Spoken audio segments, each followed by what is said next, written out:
Assalamualaikum warahmatullahi wabarakatuh. Apa kabarnya anak-anak Ustazah hari ini? Semoga anak-anak Ustazah hari ini dalam keadaan sehat ya. Nah, sebelum kita memulai materi kita hari ini, ada baiknya kita membaca basmalah. Bismillahirrahmanirrahim. Nah, anak-anak Ustazah, hari ini kita akan membahas tentang tematik 1, subtema 1, organ gerak hewan dan manusia. Pembelajaran 3 dan 4, muatan PKN Bahasa Indonesia dan IPS bersama Ustazah Ira Afridawati.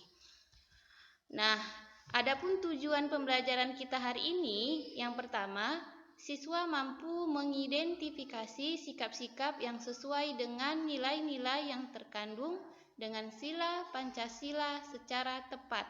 Yang kedua, siswa mampu menganalisa sikap-sikap yang sesuai dengan sila-sila Pancasila dengan percaya diri. Selanjutnya, dengan membaca sebuah teks, siswa mampu membuat sebuah ringkasan dari beberapa paragraf. Yang pertama, kita mulai dengan muatan PKN. Nah, di muatan PKN kali ini kita akan membahas tentang nilai-nilai yang terkandung dalam sila-sila Pancasila. Adapun sebagai berikut, yang pertama, nilai ketuhanan, nilai kemanusiaan, nilai persatuan, nilai kerakyatan, dan nilai keadilan. Nah, anak-anak Ustazah bisa lihat di sini ada sebuah gambar yang menampilkan tentang seorang anak yang sedang bergotong royong di sekolah dan seorang anak yang sedang bergotong royong di masyarakat. Ini adalah mencontohkan sila persatuan ya. Bergotong royong mencerminkan nilai dari sila ketiga. Nah, kemudian anak-anak Ustazah bisa lihat ada seorang anak yang sedang bermain. Nah, anak-anak yang sedang bermain ini juga adalah contoh dari nilai sila keadilan sosial bagi seluruh rakyat Indonesia. Bahwasannya dalam suatu permainan ataupun dalam suatu bermasyarakat kita tidak boleh berlaku curang. Nah, lalu kemudian ada contoh gambar seorang anak yang sedang berdiskusi. Nah, ini juga adalah contoh dari nilai Pancasila yang keempat, yaitu kerakyatan yang dipimpin oleh hikmat, kebijaksanaan dalam permusyawaratan dan perwakilan.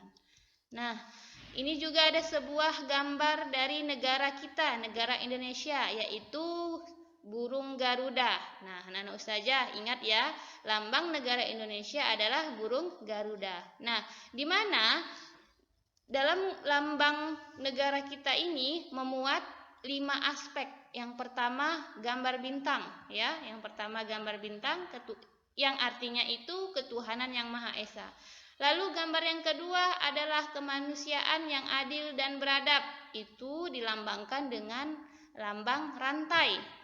Lalu yang ketiga ada gambar pohon beringin. Nah, ini artinya persatuan Indonesia.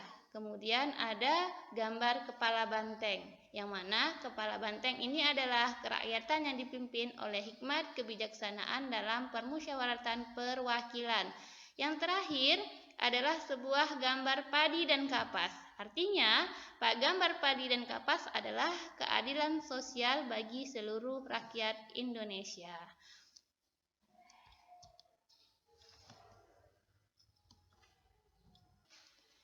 Nah, sekarang kita memasuki muatan bahasa Indonesia dan IPS. Anak-anak Ustazah sudah tahu kan cara meringkas teks? Mari kita perhatikan dengan seksama cara meringkas sebuah teks. Nah, dalam cara meringkas sebuah teks, ada hal-hal yang harus kita perhatikan. Yang pertama, kita harus membaca untuk mengetahui dan memahami isi bacaan. Yang kedua, kita harus menuliskan ide pokok dalam setiap paragraf. Lalu, kita menyusun ide pokok yang ditemukan menjadi sebuah paragraf baru. Nah, ini Ustazah tampilkan ada sebuah paragraf ya yang berjudul Mengenal Letak Geografis Indonesia. Anak-anak bisa baca di layar anak ustazah masing-masing ya. Di sini ada sebuah teks yang menceritakan tentang letak geografis Indonesia. Nah, anak-anak ustazah perhatikan setiap paragraf dari kalimat yang anak-anak ustazah baca.